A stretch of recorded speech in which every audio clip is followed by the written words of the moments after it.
서울 서대문구의 한 주택가. 해질녘에 붉은 노을이 낮은 건물들 위로 길게 드리워졌다. 아파트 단지와는 달리 오래된 다세대 주택들이 옹기종기 모여있는 이곳은 평일 저녁이면 아이들의 떠들썩한 웃음소리와 골목길에서 풍겨나오는 맛있는 찌개 냄새로 활기가 넘치곤 했다. 그러나 오늘은 달랐다. 오후 내내 잠잠하던 하늘은 금방이라도 폭우를 쏟아낼 것처럼 먹구름을 잔뜩 머금고 있었고, 찌개 냄새 대신 눅눅한 흙먼지 냄새가 공기 중에 떠돌았다. 이지은은 텔레비전 화면 속 날씨 예보관의 우산 모양 아이콘을 멍하니 바라보다가 힘없이 리모컨을 내려놓았다. 그녀의 시선은 텔레비전 아래 놓인 낡은 액자에 멈춰 있었다.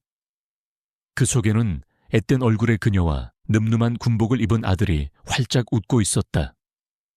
햇빛이 부서지는 바닷가에서 찍은 사진이었다.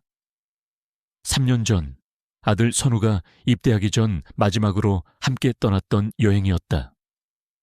사진 속 해맑은 웃음이 지금의 그녀에게는 아득한 다른 세상의 이야기처럼 느껴졌다. 아들이 제대하면 우리 셋이 같이 다시 오자. 엄마가 맛있는 거 많이 사줄게. 그때 선우는 고개를 끄덕이며 환하게 웃었었다. 하지만 아들은 3년이 넘도록 연락 한 통 없었다. 처음에는 작전 중이라서 그렇겠거니 했다. 경찰 특공대에 지원한 아들이 자랑스러웠지만 동시에 언제나 마음 한구석에 불안감이 자리 잡고 있었다. 위험한 일이니까 처음 1년은 매일같이 휴대폰을 확인했다. 혹시나 하는 마음에 TV 뉴스 속 군인들의 모습을 뚫어져라 쳐다보기도 했다. 하지만 2년이 지나고 3년이 지나도 아무런 소식은 없었다. 그녀는 아들이 죽었다고 생각했다. 아니, 그래야만 했다. 그래야만 더 이상 고통스럽지 않을 것 같았다. 그렇게 스스로를 납득시키고 아들의 방을 정리하고 그제야 밀린 월세와 생활고를 해결할 방법을 찾아 나섰다. 그리고 그 길 끝에서 강태식을 만났다. 강태식은 처음 만났을 때 너무나 좋은 사람이었다. 그녀가 아들 이야기를 할 때마다 조용히 고개를 끄덕이며 들어주었고, 아드님은 꼭 살아 돌아오실 겁니다. 저도 군대 있을 때 그런 기밀 작전에 투입된 적이 있어서 그 마음 잘 압니다. 라고 위로해 주기도 했다. 그의 따뜻한 말에 이지은은 조금씩 마음의 문을 열었다. 무엇보다 그는 아들의 빈자리를 채워줄 수 있을 것만 같았다. 그녀는 그에게서 아들의 냄새를 맡았다. 따뜻하고 묵직한 가족의 냄새를. 결국 그녀는 그의 제안을 받아들였다. 저와 함께라면 외롭지 않을 겁니다.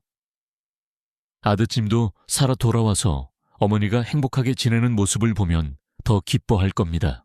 하지만 결혼 후 그의 모습은 변하기 시작했다. 처음에는 가끔씩 마시던 술이 매일 밤으로 이어졌고, 술만 마시면 본색이 드러났다. 회사가 힘들다고 했고, 지인에게 보증을 서준 돈을 받지 못해 괴롭다고 했다. 모든 것을 술과 분노로 표출하기 시작했다.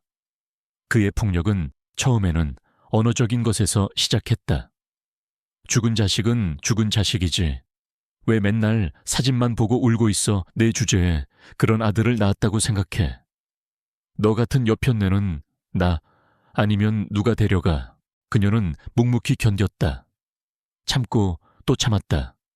아들이 돌아올 집을 지키기 위해서였다. 이혼을 하면 다시 혼자가 될 테고 이 집을 지키지 못할지도 모른다는 불안감에 휩싸였다. 멍이 든 팔을 긴 옷으로 가리고 온몸에 남은 상처들을 숨긴 채 매일을 버텨나갔다. 그러다 보니 그녀의 영혼은 점점 황폐해져 갔다. 그녀의 얼굴에서는 웃음기가 사라졌고 눈빛은 깊은 절망으로 가득 찼다. 이런 미친 당신 정말 나를 무시하는 거야. 현관문이 거칠게 열리고 강태식이 들어왔다. 그의 얼굴은 술기운으로 붉게 달아올라 있었고 몸에서는 독한 술 냄새가 진동했다. 이지은은 소파에서 일어나려다 다시 주저앉았다. 그는 이미 만취 상태였다. 오늘 회사에서 내가 얼마나 모욕을 당했는지 알아. 당신이 내 와이프 맞긴 해. 밥도 제대로 안 차려놓고 뭐 하는 짓이야. 강태식은 거실 한가운데 서서 고함을 질렀다. 그의 목소리는 주변 아파트까지 들릴 정도로 쩌렁쩌렁 울렸다. 이지은은 고개를 푹 숙인 채 바닥만 바라봤다. 아무 말도 하지 않았다. 말을 하면 할수록 그의 분노는 더욱 커진다는 것을 잘 알고 있었다. 왜 대답이 없어? 당신은 나를 사람 취급도 안 하는 거잖아.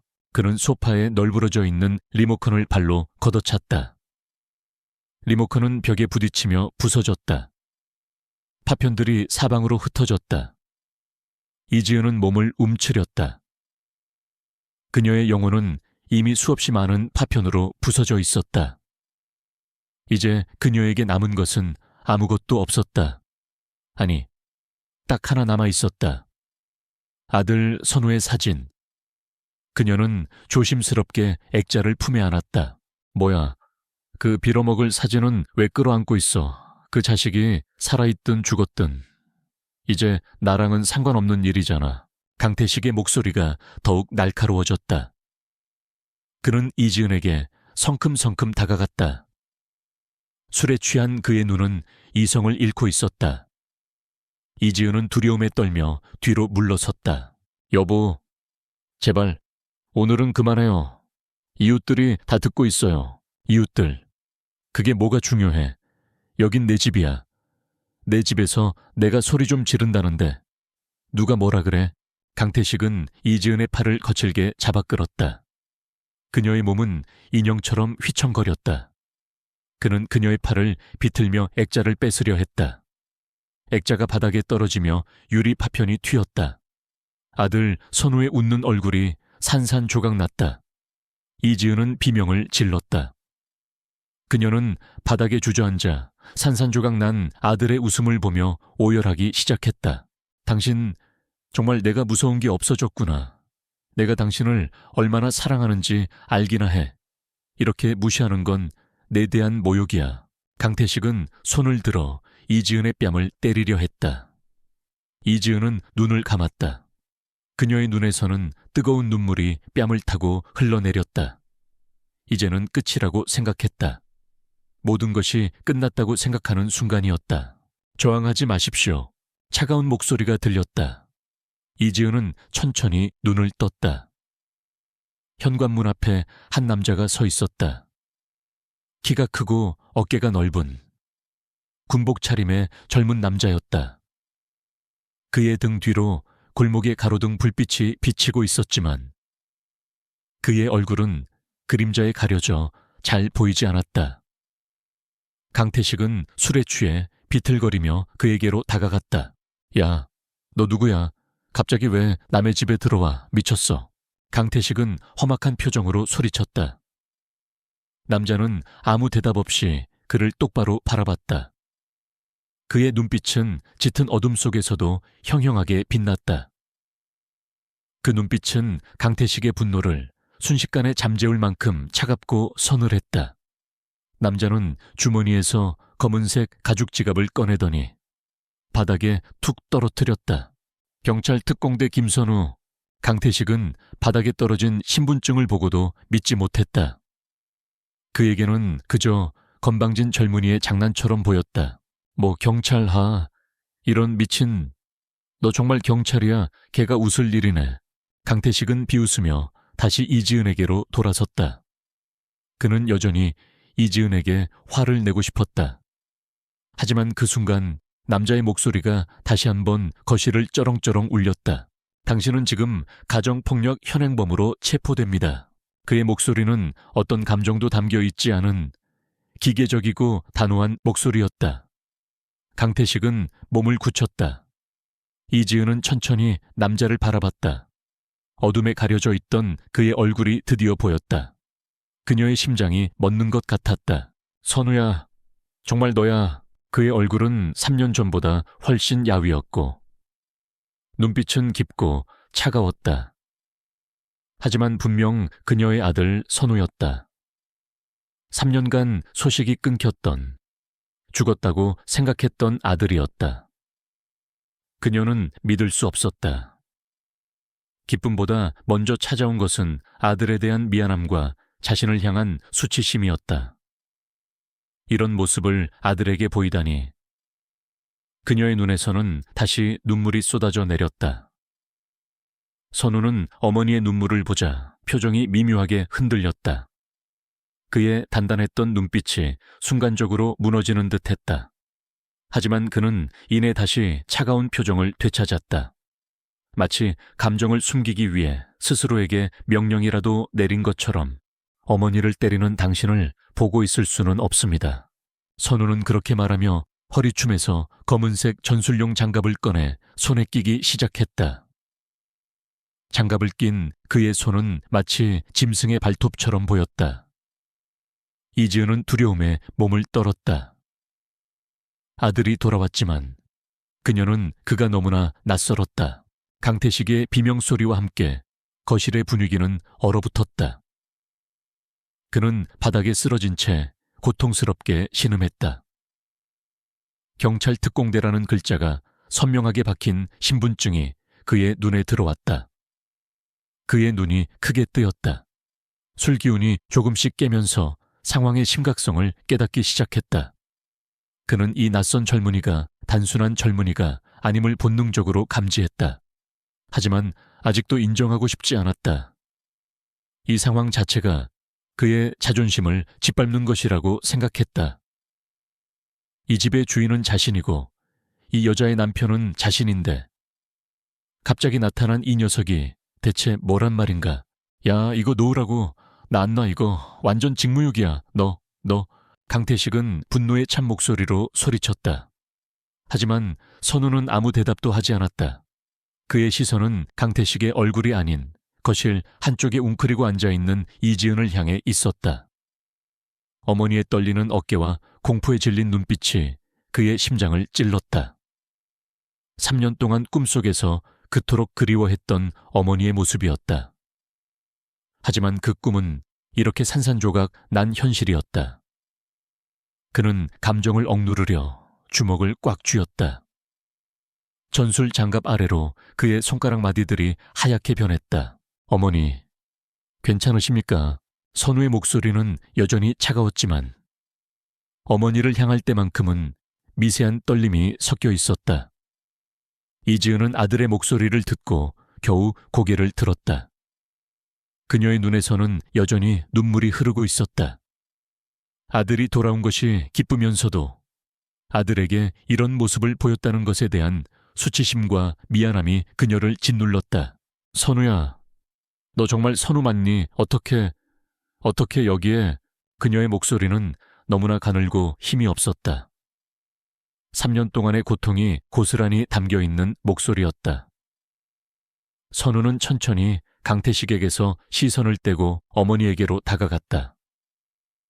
그의 발걸음은 조용했지만 바닥에 흩어진 깨진 액자 조각들을 밟을 때마다 바스락거리는 소리가 났다.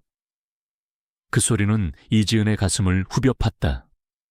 아들의 행복한 웃음이 담긴 사진이 산산조각 났다는 사실이 그녀를 더욱 고통스럽게 했다. 선우는 어머니 앞에 무릎을 꿇고 앉았다. 그의 눈빛은 더 이상 차갑지 않았다. 어린 시절 어머니에게 응석을 부리던 그 아들의 눈빛이었다. 어머니, 저 맞아요. 선우입니다.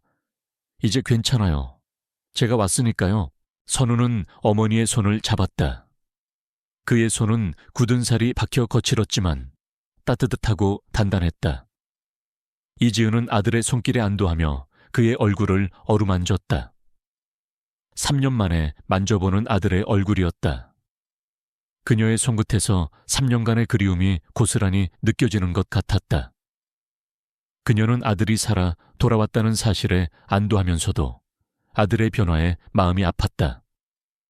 3년 만에 만난 아들은 너무나 야위었고 눈빛은 깊고 어두웠다. 군복 아래로 보이는 그의 어깨는 예전보다 훨씬 넓어졌지만 그 넓어진 어깨 위로 감당했을 무게가 느껴져서 그녀의 가슴이 미어지는 것 같았다. 왜 연락 한 번 없었어? 죽은 줄 알았잖아. 매일 밤마다 너를 생각하면서 울었어. 이지은은 참았던 눈물을 쏟아냈다. 선우는 어머니의 눈물을 닦아주며 아무 말 없이 그녀를 안아주었다. 3년 만에 느껴보는 어머니의 품이었다. 그의 어머니는 예전보다 훨씬 작고 말라 있었다. 품에 안긴 어머니의 몸이 미세하게 떨리고 있었다. 그는 3년 전 떠나오던 날, 어머니의 마지막 모습을 떠올렸다. 해맑게 웃으며 잘 다녀와 라고 말해주던 어머니의 모습, 그리고 지금 폭력과 절망에 찌든 어머니의 모습. 그의 심장이 아파왔다. 죄송해요. 어머니, 정말 죄송해요. 연락드릴 수 없었어요. 선우는 그렇게 말하며 어머니의 등을 쓸어내렸다. 그의 목소리는 울음을 억누르느라 떨리고 있었다. 그때 강태식이 소파에 기대어 앉아있는 것을 발견하고 소리를 질렀다. 야, 너 정말 경찰이냐? 그럼 어디 영장이라도 가져왔어. 내 집에서 내 와이프를 때린 게 뭐가 문제야. 부부싸움 좀 한 게 뭐가 그리 대수라고. 강태식은 여전히 상황을 제대로 파악하지 못하고 있었다. 아니, 인정하고 싶지 않았다. 자신의 권위를 한낱 젊은이에게 빼앗겼다는 사실이 억울했다.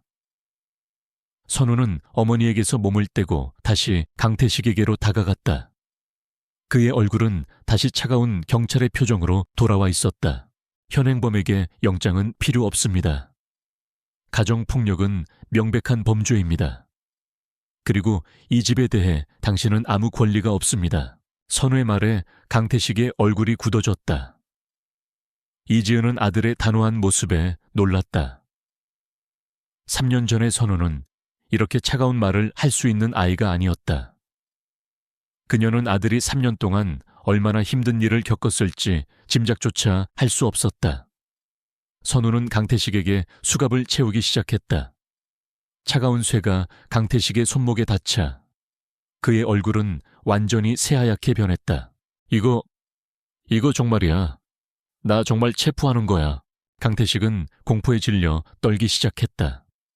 그는 소파에서 일어나려 했지만 선우가 차가운 눈빛으로 그를 제지했다. 앉아 계십시오. 더 이상의 저항은 공무집행방해죄가 추가됩니다. 선우는 112에 전화를 걸었다. 그의 목소리는 완전히 공식적이었다. 여보세요. 서대문경찰서죠. 경찰특공대 박선우입니다. 가정폭력 현행범을 체포했습니다. 현장 지원 요청합니다. 그의 목소리는 감정의 흔들림이 전혀 없었다. 마치 수없이 반복해서 읊은 대사처럼. 강태식은 모든 것을 체념한 듯 주저앉았다.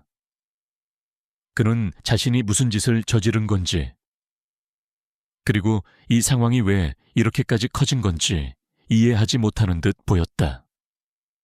그때 이지은은 조심스럽게 아들을 불렀다. 선우야. 선우는 전화기를 끊고 어머니에게로 다가갔다. 그의 표정은 다시 부드러워져 있었다. 어머니, 곧 경찰차가 올 겁니다. 이 사람은 경찰서로 인계될 거예요. 어머니는 이제 안전해요.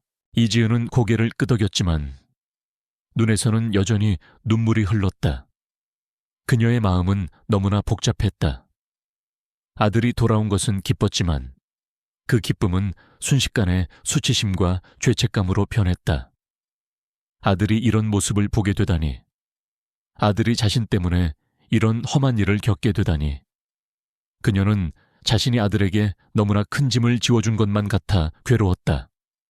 선우는 어머니의 손을 잡고 조용히 말했다. 괜찮아요, 어머니. 제가 해야 할 일이었어요. 이 모든 것을 끝내기 위해 제가 돌아온 거예요. 선우는 바닥에 떨어진 액자 조각들을 바라봤다.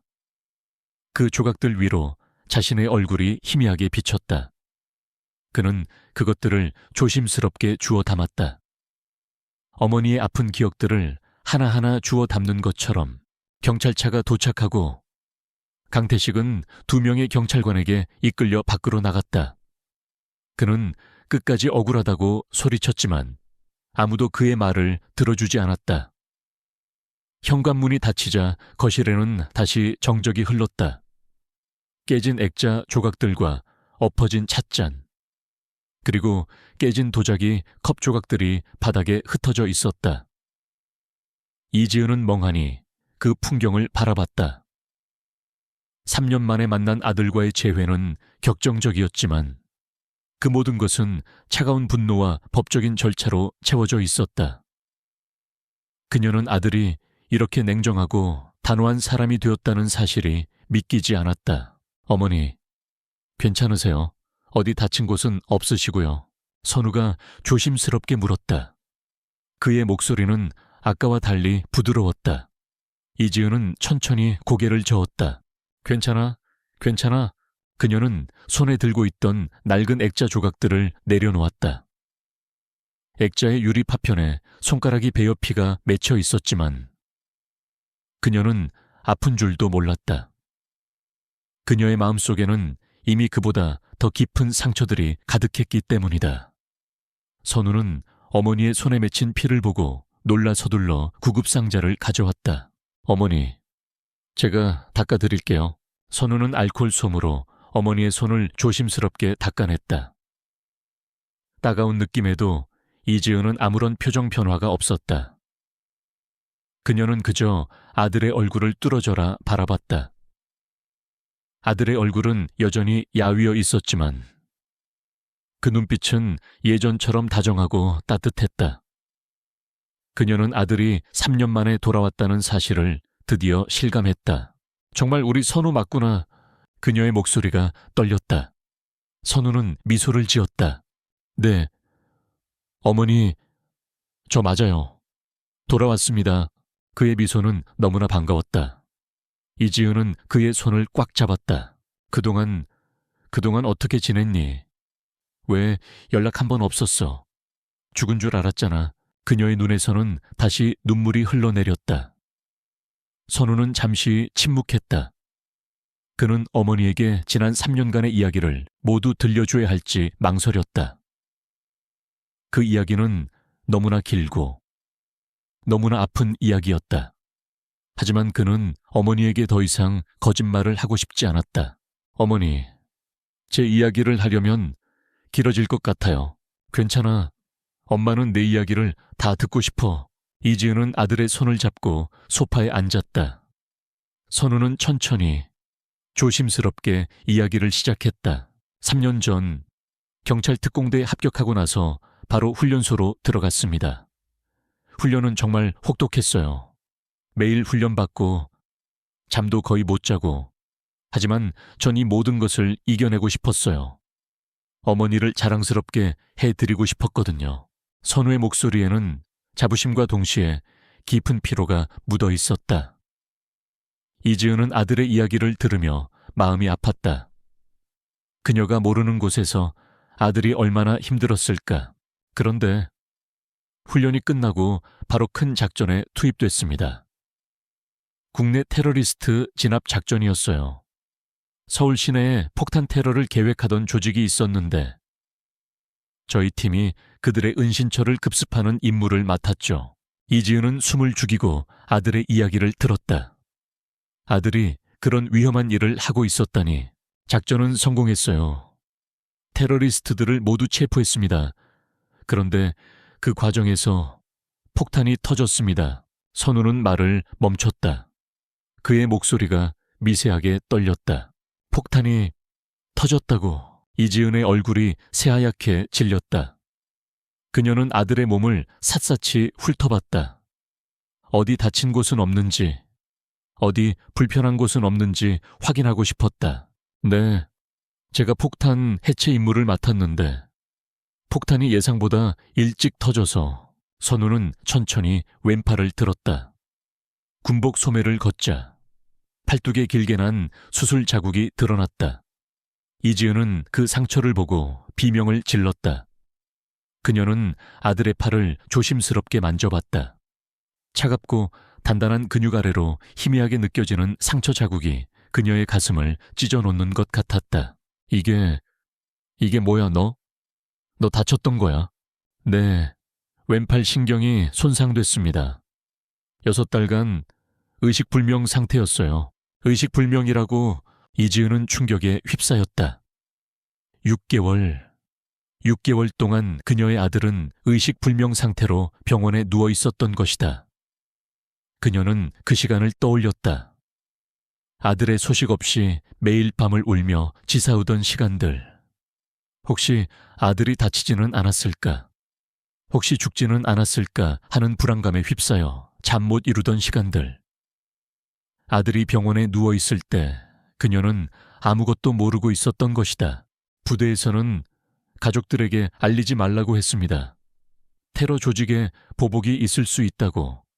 그래서 연락을 드릴 수 없었어요. 어머니가 걱정하실까봐 선우는 고개를 숙였다. 이지은은 아들의 이야기를 들으며 눈물을 흘렸다. 아들이 자신 때문에 그런 고통을 겪고 있었다니. 그래서 2년 동안 재활치료를 받았습니다. 처음에는 손가락 하나도 움직일 수 없었어요. 매일 재활치료를 받으면서 어머니 생각을 했어요. 집에 돌아가서 어머니를 다시 뵙고 싶다는 생각. 그것 하나로 버텼습니다. 선우의 목소리에는 깊은 피로와 고통이 묻어 있었다. 이지은은 아들의 손을 잡고 오열했다. 내가 몰랐어. 엄마는 아무것도 모르고 내가 알았다면 매일 병원에 갔을 텐데. 아니에요. 어머니, 제가 죄송해요. 제가 좀 더 빨리 연락할 방법을 찾았어야 했는데. 선우는 어머니의 손을 꽉 잡았다. 그의 눈에도 뜨거운 눈물이 맺혀 있었다. 그는 어머니가 자신 때문에 얼마나 고생했는지, 얼마나 힘들었는지 알고 있었다. 그리고 이제는 그 고통을 끝내주기 위해 돌아왔다는 것을 어머니에게 보여주고 싶었다. 이지은은 아들의 이야기를 들으며 가슴이 찢어지는 것 같았다. 그녀는 자신이 3년 동안 아들의 생사를 모르고 절망 속에서 헤맸던 시간을 떠올렸다. 아들이 병원에 누워 있을 때 그녀는 아무것도 모르고 있었고 그 사실이 그녀를 더욱 괴롭게 했다. 그녀는 아들의 손을 잡고 눈물을 닦으며 조심스럽게 물었다. 그래서 그 사람과 재혼을 한 거니. 그녀는 차마 강태식이라는 이름을 입에 담을 수 없었다. 선우는 고개를 끄덕였다. 그의 표정은 다시 차가워져 있었다. 강태식에 대한 분노가 다시금 그의 마음을 덮고 있었다. 어떻게 그 사람을 만나게 된 거예요? 이지은은 잠시 망설였다. 자신의 이야기를 하는 것이 아들에게 또 다른 상처가 될까 두려웠다. 하지만 그녀는 아들에게 모든 것을 솔직하게 이야기해야 한다고 생각했다. 네가 사라지고 나서 엄마는 모든 것이 막막했어. 월세도 밀리고 돈도 없고 혼자서 생활하기가 너무 힘들었어. 아르바이트를 여러 개 했지. 새벽에는 신문 배달하고 낮에는 마트에서 일하고 저녁에는 음식점에서 설거지하고 하루에 3-4시간밖에 못 잤어. 이지은은 그 힘들었던 시간을 떠올리며 몸서리쳤다. 그때의 피로와 외로움이 아직도 그녀의 어깨에 남아있는 것 같았다. 선우는 어머니의 이야기를 들으며 가슴이 먹먹해졌다. 그는 어머니의 손을 잡고 조심스럽게 문질렀다. 거칠고 굳은 살이 박힌 어머니의 손이 그의 마음을 아프게 했다. 예전에는 부드러웠던 손이었는데 주변 사람들이 그랬어. 이제 그만 포기하라고, 새로운 삶을 시작하라고. 특히 교회 언니들이 걱정해서 그 사람을 소개해 줬어. 이지은은 고개를 숙였다. 그녀는 강태식을 만났던 그 순간을 떠올렸다. 그는 처음에는 정말 좋은 사람이었다. 그녀가 아들 이야기를 해도 귀 기울여 들어주었고 그녀의 외로움을 채워주겠다고 약속했다. 그 사람은 네가 돌아올 때까지 기다릴 수 없다고 했어. 언제까지 죽은 놈 기다리면서 살 거냐고. 그런 말을 했어. 이지은의 목소리가 떨렸다. 선우는 주먹을 꽉 쥐었다. 그는 감정을 억누르려 깊게 숨을 들이마셨다. 그의 눈에는 분노의 불꽃이 타오르고 있었다. 그 사람이 어머니를 때리기 시작한 건 언제부터요? 선우의 목소리는 낮고 차가웠다. 이지은은 잠시 망설이다가 대답했다. 결혼하고 1년 정도는 괜찮았어. 그런데 그 후부터 회사가 힘들다고 하면서 술을 마시기 시작했어. 처음에는 가끔씩이었는데 점점 매일 마시고 들어오더라. 그리고 내가 네 이야기를 할 때마다 이지은은 말을 잇지 못했다. 아들의 존재가 강태식에게는 하나의 위협처럼 느껴졌던 것이다. 그가 폭력을 행사하기 시작한 건 그때부터였다. 처음에는 언어적인 폭력에서 시작해 점차 신체적인 폭력으로 이어졌다. 그래서 도망가지 않았어요. 다른 곳으로 이사 가시든지 어디로 가야 할지 돈도 없었고, 무엇보다 네가 돌아왔을 때 너를 찾을 수 있어야 한다고 생각했어. 네가 여기 주소밖에 모를 텐데. 이지은은 아들을 바라봤다. 그녀의 눈에는 아들에 대한 깊은 사랑과 함께 홀로 모든 고통을 감내해야 했던 외로움이 묻어 있었다. 선우는 어머니의 이야기를 들으며 가슴이 미어졌다. 어머니는 자신 때문에 모든 고통을 감수하고 있었던 것이다. 어머니, 제가 정말 죄송해요. 선우는 어머니의 손을 꽉 잡고 말했다. 그는 어머니가 겪었던 고통을 생각하니 눈물이 멈추지 않았다. 그는 이제 더 이상 어머니를 혼자 두지 않겠다고 다짐했다. 그는 주머니에서 작은 녹음기를 꺼냈다. 이지은은 녹음기를 보고 놀랐다. 선우야, 그게 뭐야? 어머니, 저는 그냥 온 게 아니에요. 며칠 전부터 이 집 주변에서 지켜보고 있었어요. 지켜보고 있었다고. 이지은은 충격에 휩싸였다.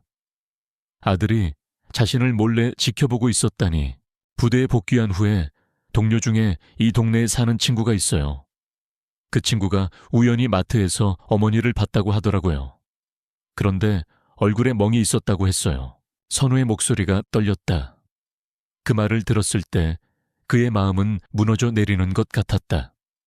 3년 만에 듣는 어머니 소식이었는데 그 소식이 어머니가 폭행당하고 있다는 것이라니. 그래서 바로 휴가를 신청하고 이 동네에 왔습니다. 며칠 동안 모텔에 머물면서 어머니가 정말 괜찮으신지 지켜봤어요. 그 사람이 술 마시고 들어와서 소리 지르는 것도 들었어요. 하지만 바로 나타날 수 없었어요. 증거가 필요했거든요. 선우는 담담하게 말했다. 그의 목소리에는 이성적인 판단과 함께 깊은 고통이 묻어 있었다. 이지은은 아들이 이렇게까지 치밀하게 준비를 했다는 사실에 놀랐다. 단순히 부부싸움이라고 할 수도 있잖아요. 확실한 증거를 잡아야 법적으로 처리할 수 있어요. 어머니가 참고 넘어가시면 그 사람은 더 심해질 뿐이에요. 선우는 어머니를 바라보며 단호하게 말했다. 그의 눈빛은 흔들림이 없었다. 그는 3년 동안 경찰 특공대에서 수없이 많은 가정폭력 사건을 목격했다. 감정적으로 대응해서는 아무것도 해결되지 않는다는 것을 너무나 잘 알고 있었다. 그래서 이 녹음기로 그 사람의 폭력적인 행동을 모두 녹음했어요. 오늘 밤 평소보다 많이 술을 마실 거라고 예상했어요. 금요일이고 월급날이었거든요. 그럴 때 가장 폭력적이 되더라고요. 그래서 저는 오늘을 기다렸어요. 이지은은 아들의 이야기를 들으며 소름이 돋았다. 아들이 이렇게 냉철하고 치밀한 사람이 되었다니. 하지만 동시에 그녀는 아들의 깊은 사랑을 느낄 수 있었다. 자신을 지키기 위해 이 모든 것을 계획했다는 사실이 그녀를 감동시켰다. 선우야, 네오 많이 변했구나. 이지은의 목소리가 떨렸다. 선우는 어머니의 손을 잡고 조용히 대답했다. 어머니를 지키기 위해서 변할 수밖에 없었어요. 3년 동안 못 지켜드린 것만으로도 충분히 죄송하니까요. 이제는 절대로 어머니를 혼자 두지 않을게요. 그의 목소리에는 진심이 담겨 있었다. 이지은은 아들의 단단한 결심을 느끼며 안도했다. 밖에서 요란한 사이렌 소리가 들려왔다. 경찰차가 도착했다. 선우는 창가로 다가가 밖을 내다봤다. 불빛을 번쩍이며 멈춰 선 경찰차와 그 뒤로 모여든 이웃들의 모습이 보였다. 이지은은 이웃들의 시선이 두려웠다. 3년 동안 강태식의 폭력에 시달리면서도 차마 외부에 알리지 못했던 이유 중 하나였다. 체면. 그리고 남들에게 자신의 불행을 보이고 싶지 않은 마음. 선우야, 이웃들이 다 볼 텐데. 이지은의 목소리가 떨렸다. 선우는 뒤돌아 어머니를 바라봤다. 그의 눈빛은 흔들림이 없었다. 괜찮습니다. 어머니, 더 이상 숨기지 마세요. 이 사람이 어머니에게 한 일들을 모든 사람이 알아야 해요. 그래야 어머니도 더 이상 이 사람 때문에 고생하지 않으실 수 있어요. 선우의 단호한 말에 이지은은 아무 말도 할 수 없었다. 그녀는 아들의 손에 들린 작은 녹음기를 보았다. 그 녹음기에는 그녀가 3년 동안 겪었던 고통의 시간들이 모두 담겨 있을 것이다. 그 모든 것이 세상에 드러날 것이라는 생각에 두려움과 동시에 해방감이 밀려왔다. 현관문 벨이 울렸다. 선우가 문을 열자 2명의 경찰관이 들어왔다. 그들의 얼굴에는 피곤한 기색이 역력했지만 그들은 선우를 보자마자 차렷 자세로 경례했다. 경찰 특공대 김선우 경위님 맞으십니까? 신고 접수했습니다. 네, 가정폭력 현행범 강태식입니다. 이미 체포 완료했습니다. 현장 조서 작성 부탁드립니다. 선우는 정중하게 인사하고 소파에 앉아있는 강태식을 가리켰다. 강태식의 얼굴은 창백하게 질려 있었다. 그는 상황이 이 지경까지 올 줄은 상상도 하지 못했다. 그는 선우가 진짜 경찰이라는 사실을 드디어 깨달았다. 그의 눈에는 공포가 가득했다. 야, 잠깐만, 이거 취소해주면 안 돼, 내가 미안해. 정말 미안하다고. 강태식은 애원하듯 말했다. 하지만 선우는 그의 말을 무시했다. 경찰관들은 강태식에게 다가가 그를 일으켜 세웠다. 강태식 씨, 함께 가셔야겠습니다. 안 돼. 이거 불법이야. 이거 불법 체포라고. 강태식은 마지막까지 저항했지만 경찰관들은 그를 능숙하게 제압하고 밖으로 데리고 나갔다. 문이 닫히자 거실에는 다시 선우와 이지은 둘만 남게 되었다. 갑작스러운 정적이 흘렀다. 이지은은 멍하니 문이 닫힌 현관문을 바라봤다. 3년간 그녀를 억압했던 존재가 사라졌다. 하지만 그녀의 마음은 여전히 혼란스러웠다. 어머니, 이제 끝났어요. 선우가 조심스럽게 말했다. 그의 목소리에는 안도감이 묻어 있었다. 이지은은 아들의 얼굴을 바라봤다. 3년 만에 돌아온 아들이 그녀를 구원했다. 그녀는 아들에게 너무나 고맙고 미안했다. 선우야, 네오 정말 많이 변했구나. 이지은은 아들의 손을 잡았다. 그녀의 손은 여전히 떨리고 있었다. 선우는 어머니의 손을 꽉 잡았다. 어머니를 지키기 위해서 변할 수밖에 없었어요. 그의 목소리는 낮고 진지했다. 이지은은 아들의 대답에 아무 말도 할 수 없었다. 그녀는 아들이 자신 때문에 얼마나 많은 것을 포기하고 감내해야 했는지 생각했다. 아들은 3년 동안 위험한 임무를 수행하며 다쳤고 그 후에도 그녀를 지키기 위해 이 모든 것을 계획했다. 그녀는 자신이 얼마나 나약하고 무능했는지 깨달았다. 아들을 위해 할 수 있는 것이 아무것도 없었다. 엄마가 미안해. 네가 없는 동안 이렇게 힘든 상황을 만들어서. 이지은의 눈에서 다시 눈물이 흘러내렸다. 선우는 어머니의 눈물을 닦아주며 고개를 저었다. 아니에요. 어머니, 그건 어머니 잘못이 아니에요. 그 사람 잘못이에요. 저는 어머니가 안전하게 돌아왔다는 것만으로도 충분해요. 그의 말은 이지은의 마음을 따뜻하게 했다. 그녀는 아들이 얼마나 자신을 사랑하는지 느낄 수 있었다. 하지만 동시에 그녀는 아들의 변화에 대해 걱정하지 않을 수 없었다. 3년 만에 만난 아들은 따뜻하고 다정했던 예전의 모습과는 너무나 달랐다. 그는 차갑고 냉철하고 무엇보다 무서운 사람이 되어 있었다. 선우야, 네오, 그동안 얼마나 힘들었니? 이지은은 아들의 팔에 난 상처를 조심스럽게 만졌다. 선우는 어머니의 손길에 살짝 몸을 떨었다. 그는 그 상처를 어머니에게 보여주면서도 그 상처가 어머니에게 더 큰 고통을 줄까봐 두려웠다. 괜찮아요. 어머니, 이 정도는 괜찮아요. 그는 억지로 미소를 지었다. 하지만 그의 미소는 어색했다. 이지은은 아들의 미소를 보며 마음이 아팠다. 그녀는 아들이 자신의 고통을 숨기고 있다는 것을 알 수 있었다.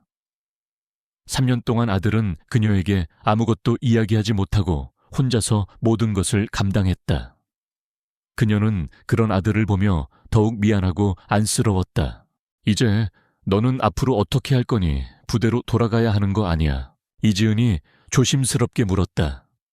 선우의 표정이 잠시 어두워졌다. 그게 사실 말씀드릴 게 있어요. 선우는 천천히 군복 소매를 걷어올렸다. 그의 팔에는 길게 난 수술 흉터가 선명하게 보였다. 이지은은 아들의 팔을 보며 비명을 질렀다. 이게 뭐야? 신경 손상이 심해서 더 이상 현장 임무를 할 수 없어요. 총을 들거나 격투를 하기에는 부족해요. 선우는 담담하게 말했다. 이지은은 아들의 팔을 만져봤다. 차갑고 단단한 근육 아래로 느껴지는 흉터가 그녀의 심장을 후벼 팠다. 그녀는 아들이 얼마나 큰 고통을 감당해야 했는지 이제야 실감했다. 그럼 이제 어떻게 되는 거야? 네가 꿈꾸던 일이잖아. 이지은의 목소리가 떨렸다. 선우는 어려서부터 경찰이 되겠다는 꿈을 가지고 있었다. 그 꿈을 이루기 위해 얼마나 노력했는지 그녀는 잘 알고 있었다. 내달부터 내근직으로 전환될 것 같아요. 경찰서 수사관이나 정보과에서 일하게 될 것 같아요. 선우는 억지로 미소를 지었다. 하지만 그의 미소는 슬퍼 보였다. 이지은은 아들의 슬픈 미소를 보며 마음이 아팠다. 그녀는 아들을 껴안았다. 괜찮아, 아들아, 괜찮아. 네가 살아 돌아온 것만으로도 충분해. 이지은의 목소리는 진심이었다. 선우는 어머니의 품에 안겨 눈물을 흘렸다. 3년 동안 참아왔던 눈물이었다. 어머니의 따뜻한 품에 안기자 그는 더 이상 강한 경찰관이 아니었다. 그저 어머니의 품이 그리웠던 어린아이일 뿐이었다. 강태식이 사라진 후 집은 낯선 고요함에 잠겼다. 한때 싸움과 고함으로 가득 찼던 거실은 이제 텅 빈 공간이 되었다. 이지은은 바닥에 흩어진 깨진 액자 조각들을 바라보며 멍하니 서 있었다. 그것들은 그녀의 삶의 파편들 같았다. 아들이 돌아왔다는 기쁨과 안도감도 잠시, 지난 3년간 겪었던 고통과 몸열감이 생생하게 되살아났다. 그녀는 강태식이 남기고 간 폭력의 흔적들을 더 이상 견딜 수 없었다. 어머니, 이리 와서 앉으세요. 선우가 조심스럽게 그녀를 부르며 소파로 이끌었다. 그는 어머니를 소파에 앉히고는 주방으로 가물 한 잔을 가져왔다. 이지은은 아들이 건네는 물컵을 멍하니 받아들었다. 아들의 손길 하나하나가 그녀에게는 낯설었다. 그녀의 기억 속 아들은 항상 그녀의 보호를 받던 어린 소년이었는데 이제는 그녀를 보호하는 든든한 어른이 되어 있었다. 이 모든 것이 꿈만 같았다. 엄마가 꿈을 꾸고 있는 것 같아. 선우야, 정말 너 맞니? 이지은은 아들의 얼굴을 어루만졌다. 그녀의 손은 아직도 미세하게 떨리고 있었다. 선우는 어머니의 손을 잡고 조용히 미소 지었다. 네, 어머니, 저 맞아요. 이제 악몽은 끝났어요. 그의 말에 이지은은 참았던 눈물을 터뜨렸다. 그 눈물에는 기쁨, 슬픔, 안도감, 그리고 회한이 모두 뒤섞여 있었다. 그녀는 아들을 껴안고 하염없이 울었다. 선우는 어머니의 등을 쓸어내리며 아무 말 없이 그녀가 마음껏 울도록 내버려 두었다. 3년 동안 쌓였던 모든 감정들이 눈물과 함께 흘러내렸다. 이지은이 진정이 되자 선우는 그녀를 부축해 방으로 들어갔다. 어머니, 오늘은 여기서 주무세요. 저는 거실에서 잘게요. 선우야, 너 다쳤잖아. 괜찮겠니? 괜찮아요. 어머니, 저는 괜찮아요. 선우는 억지로 미소를 지었다. 하지만 그의 팔에 난 상처는 여전히 욱신거렸다. 그는 어머니가 잠든 것을 확인하고 조용히 거실로 나왔다. 그는 바닥에 흩어진 액자 조각들을 주워 담았다. 조각난 유리는 마치 그의 마음 같았다. 3년 전 어머니를 떠나면서 그는 다시는 어머니를 아프게 하지 않겠다고 다짐했다. 하지만 그는 약속을 지키지 못했다. 그동안 어머니는 혼자서 고통을 감당해야 했다. 그는 스스로에게 화가 났다. 그때 거실 한쪽에 놓인 낡은 일기장이 그의 눈에 들어왔다. 그건 이지은의 일기장이었다. 선우는 조심스럽게 일기장을 펼쳤다. 첫 페이지에는 3년 전 아들이 입대한 날짜가 적혀 있었다. 2022년 8월 16일 선우가 입대했다. 씩씩하게 웃는 아들을 보니 기쁘면서도 마음이 아프다. 부디 아무 탈 없이 건강하게 돌아오렴. 사랑하는 아들, 선우의 눈에 눈물이 고였다. 그는 어머니의 마음이 고스란히 담긴 글씨를 따라 읽어 내려갔다. 시간이 흐를수록 일기장의 내용은 점점 슬퍼졌다. 2023년 2월 21일 선우에게서 아무 소식이 없다. 혹시 무슨 일이 생긴 건 아닐까? 매일 밤 불안해서 잠을 못 이룬다. 주님, 제발 우리 아들을 지켜주세요. 2024년 5월 10일 선우의 소식은 여전히 없다. 나는 이제 아들이 죽었다고 생각하기로 했다. 그래야만 내가 살 수 있을 것 같다. 아들아, 부디 좋은 곳에서 편안히 쉬렴. 2024년 11월 20일 강태식 씨와 재혼했다. 그는 좋은 사람이다. 하지만 나는 여전히 외롭다. 선우가 보고 싶다. 내 아들. 일기장의 마지막 페이지에는 어제 날짜가 적혀 있었다. 2025년 8월 15일. 오늘 강태식이 또 나를 때렸다. 이제는 정말 끝인 것 같다. 선우야, 엄마는 이제 더 이상 버틸 힘이 없어. 너를 보러 가고 싶다. 선우는 일기장을 읽는 내내 눈물을 멈출 수 없었다. 어머니가 3년 동안 얼마나 힘들었을지, 얼마나 고통스러웠을지 이제야 비로소 깨달았다. 그는 일기장을 가슴에 품고 오열했다. 그의 눈물은 어머니에 대한 미안함과 그녀를 지키지 못했다는 자책감으로 가득 차 있었다. 얼마나 울었을까. 그는 겨우 눈물을 멈추고 거실을 정리하기 시작했다. 깨진 액자 조각들을 조심스럽게 쓰레기통에 버리고 엎어진 찻잔과 도자기 컵 조각들을 치웠다. 그는 거실을 깨끗하게 정리했다. 마치 어머니의 삶을 다시 시작하게 해주고 싶은 것처럼 새벽녘이 되어서야 모든 정리가 끝났다. 선우는 소파에 앉아 멍하니 창밖을 바라봤다. 검은 구름에 가려져 있던 달이 모습을 드러냈다. 희미한 달빛이 창문으로 스며들어 거실을 은은하게 비추었다. 그는 다시 한번 어머니의 방을 바라봤다. 어머니는 깊은 잠에 빠져 있는 것 같았다. 그의 마음은 평화로웠다. 이제 모든 것이 제자리를 찾은 것 같았다. 하지만 그의 팔에 난 상처는 여전히 욱신거렸다. 그것은 마치 3년 동안의 고통스러운 시간을 상기시켜주는 듯했다. 아침 햇살이 창문을 통해 거실로 쏟아져 들어왔다. 이지은은 눈을 떴을 때 모든 것이 꿈처럼 느껴졌다. 어젯밤에 격렬했던 사건들, 그리고 3년 만에 돌아온 아들. 그녀는 조용히 자리에서 일어나 거실로 나왔다. 깨끗하게 정리된 거실을 보고 그녀의 눈이 커졌다.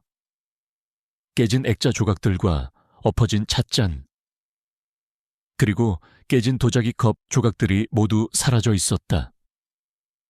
마치 아무 일도 없었던 것처럼. 어머니, 일어나셨어요. 제가 아침 식사 준비했어요. 주방에서 선우의 목소리가 들려왔다. 이지은은 주방으로 다가가 조용히 서 있는 아들을 바라봤다. 아들은 앞치마를 두르고 능숙하게 계란 프라이를 만들고 있었다. 그 모습은 그녀의 기억 속 아들과 너무나 달랐다. 그녀는 멍하니 서서 아들의 뒷모습을 바라봤다. 선우야, 네가 다 한 거니? 네. 어머니께서 주무시는 동안 제가 좀 치웠어요. 이제 더 이상 이런 것들 때문에 속상해하지 마세요. 선우는 따뜻하게 미소 지었다. 그의 미소는 3년 전처럼 해맑지는 않았지만 그녀의 마음을 따뜻하게 해주기에는 충분했다. 이지은은 아들의 깊은 사랑을 느끼며 눈물을 글썽였다. 그녀는 아들이 자신 때문에 얼마나 많은 고통을 감당해야 했는지, 그리고 그런 자신을 지키기 위해 이 모든 것을 계획했다는 사실을 떠올렸다. 그녀는 아들 앞에서 자신이 너무나 무능하고 나약하다는 사실에 마음이 아팠다. 선우야, 엄마가 미안해. 네가 없는 동안 이렇게 힘든 상황을 만들어서. 이지은의 목소리가 떨렸다. 선우는 프라이팬을 내려놓고 어머니에게로 다가와 그녀의 손을 잡았다. 아니에요, 어머니. 그건 어머니 잘못이 아니에요.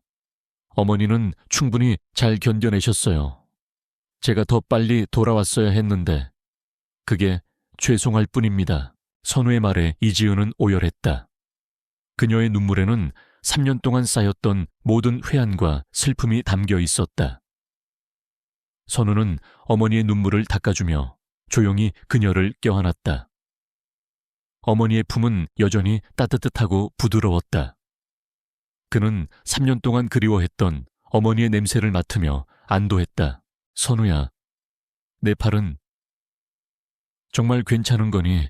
엄마는 너 다친 것만 봐도 너무 마음이 아파. 이지은은 아들의 팔에 난 상처를 조심스럽게 만졌다. 선우는 어머니의 손길에 흠칫 놀랐다. 그는 자신이 어머니에게 고통을 주었다는 생각에 마음이 아팠다. 괜찮아요. 어머니, 이제 아프지 않아요. 저는 이 상처가 오히려 저에게 힘이 돼요. 어머니를 지킬 수 있다는 것을 증명해주는 상처니까요. 선우의 말에 이지은은 놀랐다. 그녀는 아들의 깊은 사랑을 느낄 수 있었다. 하지만 동시에 그녀는 아들이 얼마나 강해졌는지, 그리고 그 강인함 뒤에 숨겨진 깊은 상처를 보았다. 그녀는 아들을 위해 무언가를 해주고 싶었다. 선우야, 네가 하고 싶은 거 뭐든지 말해봐. 엄마가 뭐든지 다 해줄게. 이지은은 진심으로 말했다. 선우는 어머니의 말에 미소를 지었다. 어머니, 제가 하고 싶은 건 그냥 어머니랑 함께 있는 거예요. 이제 더 이상 떨어져 있지 않을게요. 제가 어머니 옆에 있을 테니까 이제는 웃으면서 지내세요. 예전처럼. 선우의 목소리는 진심으로 가득 차 있었다. 이지은은 아들의 말에 감동했다. 그녀는 아들의 손을 잡고 조용히 고개를 끄덕였다. 그녀의 얼굴에는 오랜만에 희미한 미소가 피어났다. 그날 아침 식사는 조용하고 따뜻했다. 선우는 능숙하게 계란 프라이를 뒤집고 토스트를 구웠다. 이지은은 그런 아들을 멍하니 바라보며 그저 미소 지었다. 그녀는 아들의 존재만으로도 모든 것을 잃었던 삶이 다시 채워지는 것을 느꼈다. 식사를 마친 후 선우는 어머니에게 말했다. 어머니, 제가 경찰서에 가서 조서를 작성하고 올게요. 그 사람 강태식에 대한 추가 조사를 해야 해서요.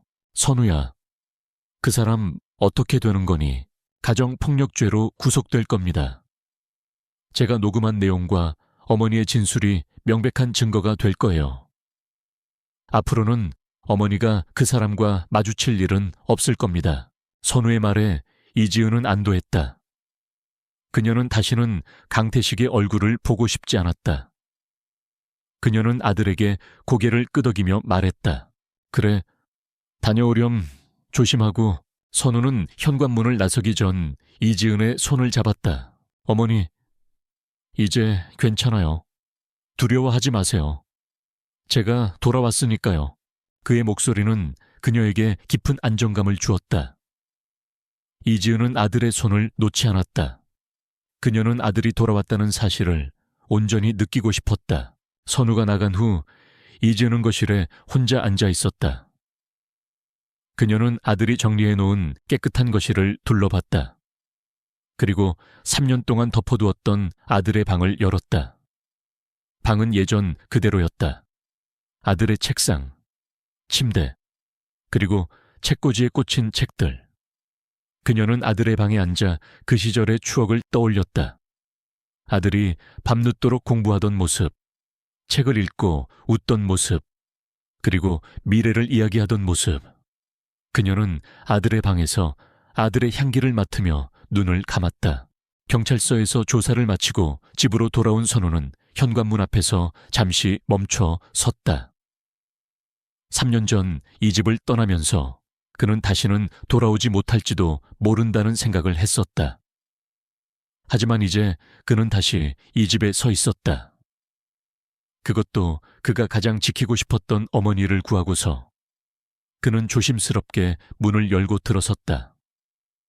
거실은 여전히 조용했지만 그 고요함 속에는 따뜻함이 깃들어 있었다. 어머니, 다녀왔습니다. 선우가 조용히 말했다. 이지은은 아들의 방에서 나오는 길이었다. 그녀의 눈은 빨갛게 충혈되어 있었지만 얼굴에는 평화로운 미소가 번져 있었다. 그래, 우리 아들 힘들었지? 밥은 먹고 왔니? 이지은은 아들에게 다가와 그의 손을 잡았다. 선우의 손은 차가웠지만 그녀의 손을 잡는 그의 손길은 따뜻했다. 이지은은 아들의 손을 잡고 따뜻한 온기를 느끼며 안도했다. 아들이 살아 돌아왔다는 사실이, 그리고 그녀의 곁에 있다는 사실이 그녀를 평화롭게 했다. 네, 먹고 왔어요. 어머니는요? 엄마는 내 방에 들어갔다 왔어. 예전 그대로더라. 이지은은 아들의 방을 바라봤다. 그곳에는 3년 전의 시간이 고스란히 멈춰 있었다. 선우는 어머니의 눈빛을 따라 아들의 방을 바라봤다. 그의 마음속에는 오랜 그리움과 회한이 교차했다. 어머니, 이제 우리 같이 살아요. 선우는 조심스럽게 말했다. 이지은은 아들의 말에 놀라 그를 바라봤다. 선우야, 너는 네 삶을 살아야지. 네가 좋아하는 일도 하고 친구들도 만나고 엄마는 괜찮아. 어머니, 제가 하고 싶은 일은 어머니와 함께 있는 거예요. 저는 더 이상 어머니를 혼자 둘 수 없어요. 3년 동안 제가 얼마나 어머니를 그리워했는지, 얼마나 후회했는지 어머니는 모르실 거예요. 선우의 목소리는 진심으로 가득 차 있었다. 이지은은 아들의 깊은 사랑을 느끼며 눈물을 흘렸다. 그녀는 아들이 자신 때문에 얼마나 많은 것을 포기해야 했는지 생각했다. 아들은 그녀를 지키기 위해 자신의 꿈이었던 경찰 특공대 일을 포기하고 이제는 그녀 곁에서 평범한 삶을 살겠다고 말했다.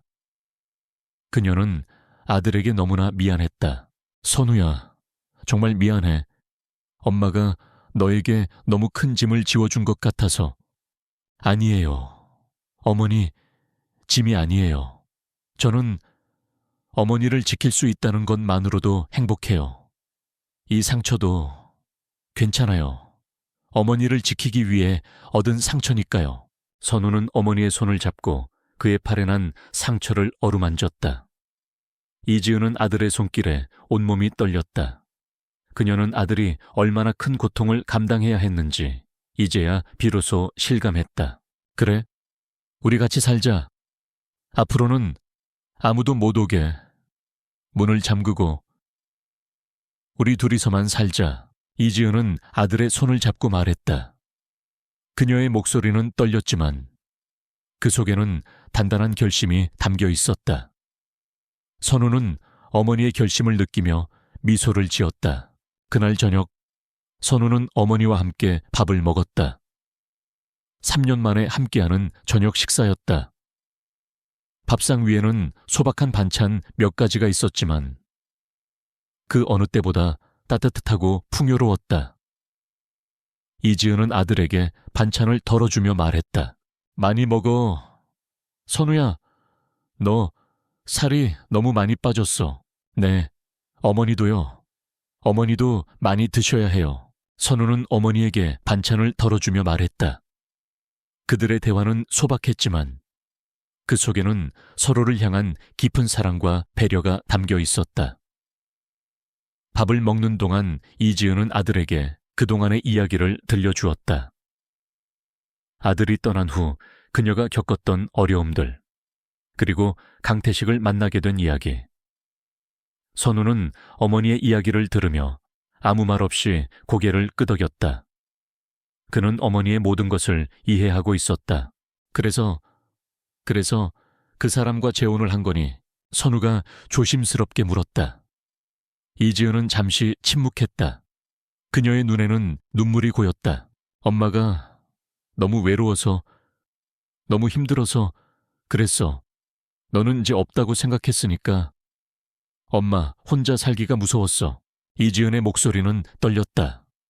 선우는 어머니의 손을 잡고 말했다. 괜찮아요.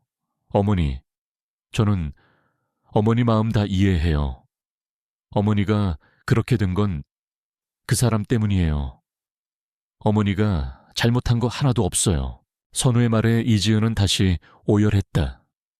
그녀는 아들의 깊은 이해와 사랑을 느끼며 안도했다. 밥을 다 먹고 선우는 어머니와 함께 거실에 앉아 텔레비전을 봤다. 평범한 일상이었다. 하지만 그 평범함 속에서 이지은은 행복을 느꼈다. 아들이 그녀의 곁에 있다는 사실만으로도 모든 것이 충분했다. 선우는 어머니의 손을 잡고 텔레비전을 보았다. 그는 어머니의 손을 놓지 않았다. 다시는 어머니를 혼자 두지 않겠다는 그의 다짐이었다.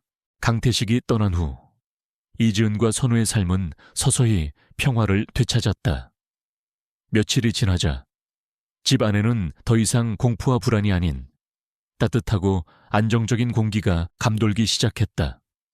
선우는 어머니의 곁을 한시도 떠나지 않았다.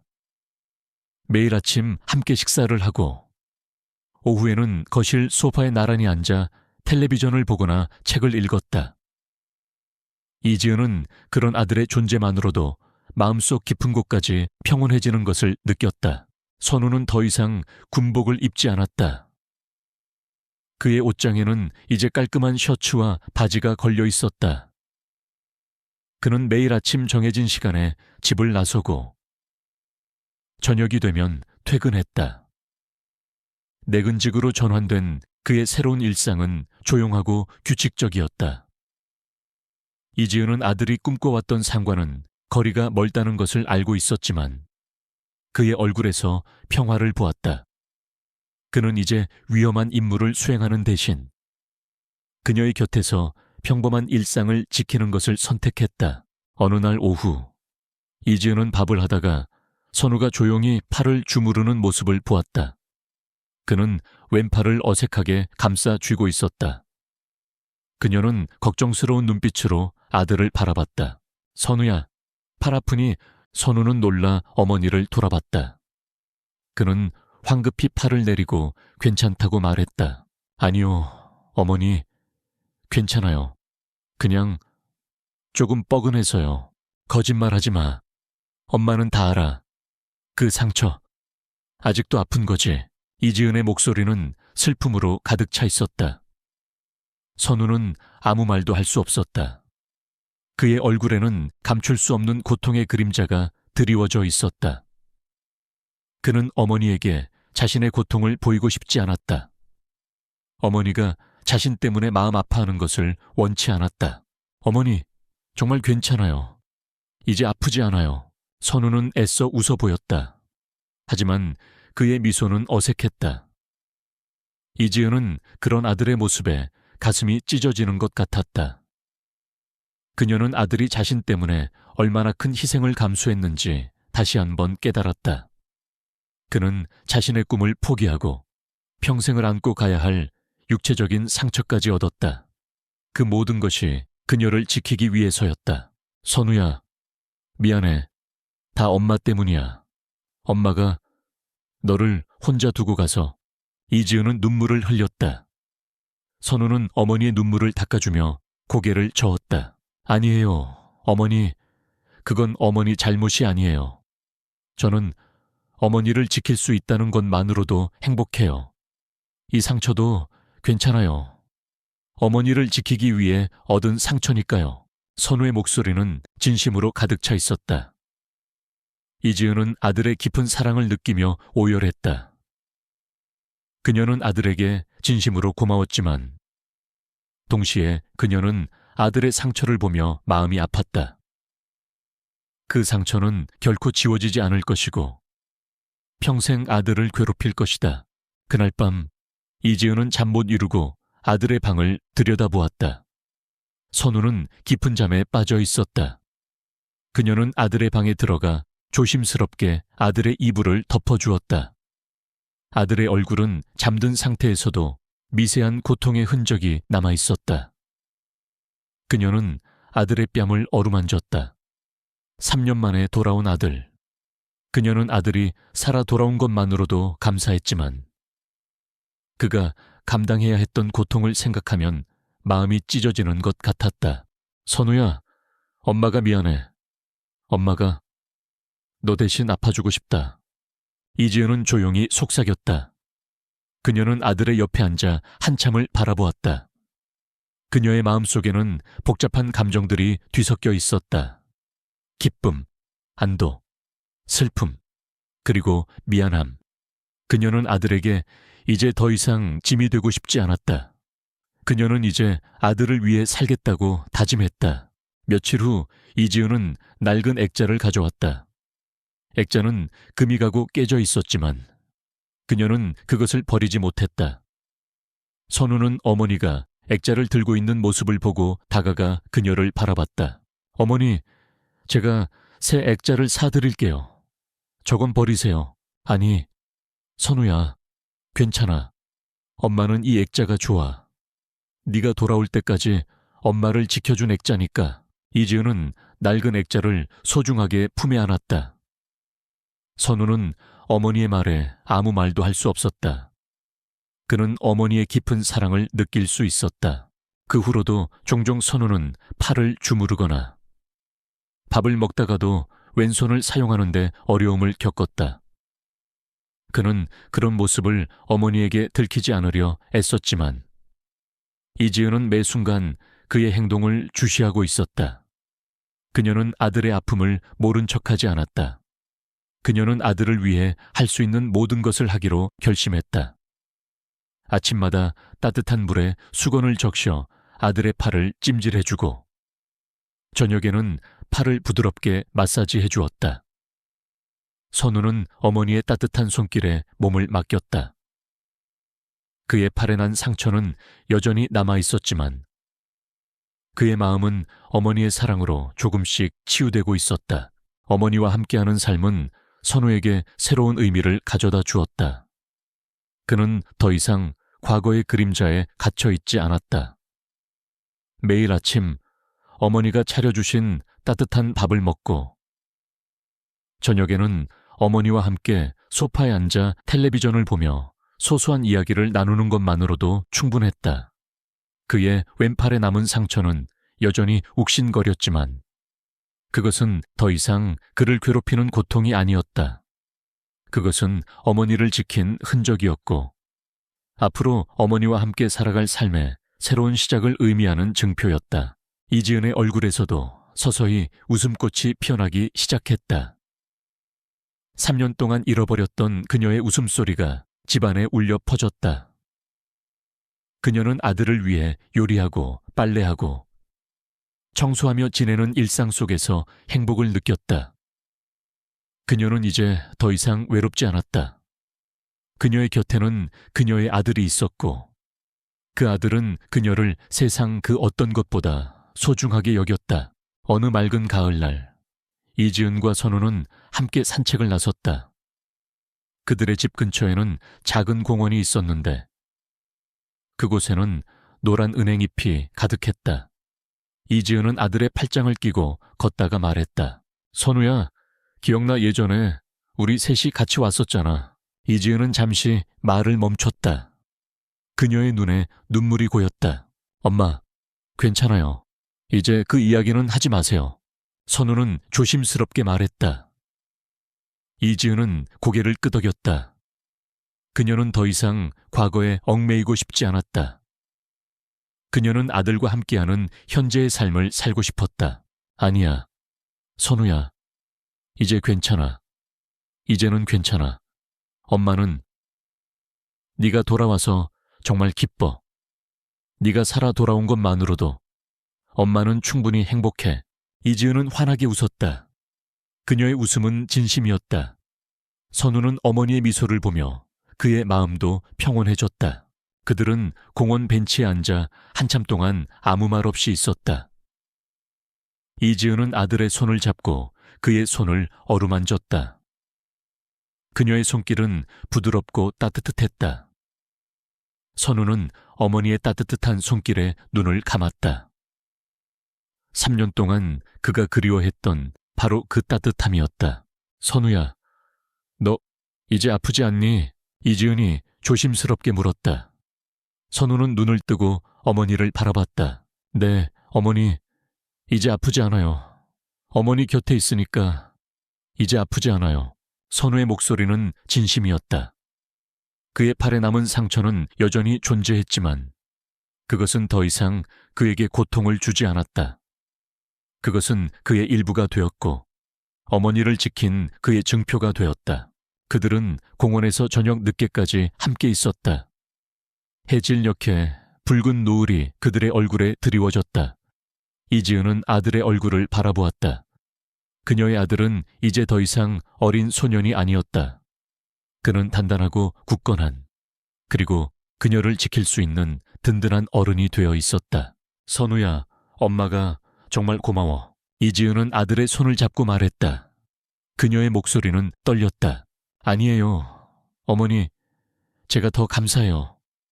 어머니가 저를 기다려 주셔서 제가 돌아올 곳이 있다는 것만으로도 감사해요. 선우는 어머니의 손을 잡고 말했다. 그의 눈에도 눈물이 고였다. 그들은 서로를 바라보며 조용히 미소 지었다. 그들의 미소는 행복으로 가득 차 있었다. 며칠 후 이지은은 오래된 액자에서 아들의 사진을 꺼냈다. 그리고 새 액자에 넣어 거실 탁자에 놓았다. 깨진 액자 조각들은 이제 흔적도 없이 사라졌다. 새로운 액자 속 아들의 얼굴은 환하게 웃고 있었다. 마치 그들의 새로운 삶을 축복해 주는 것처럼 이지은은 아들과 함께하는 매일의 일상 속에서 행복을 찾았다. 그녀는 이제 더 이상 과거의 상처에 얽매이지 않았다. 그녀는 아들과 함께하는 현재와 미래를 살고 있었다.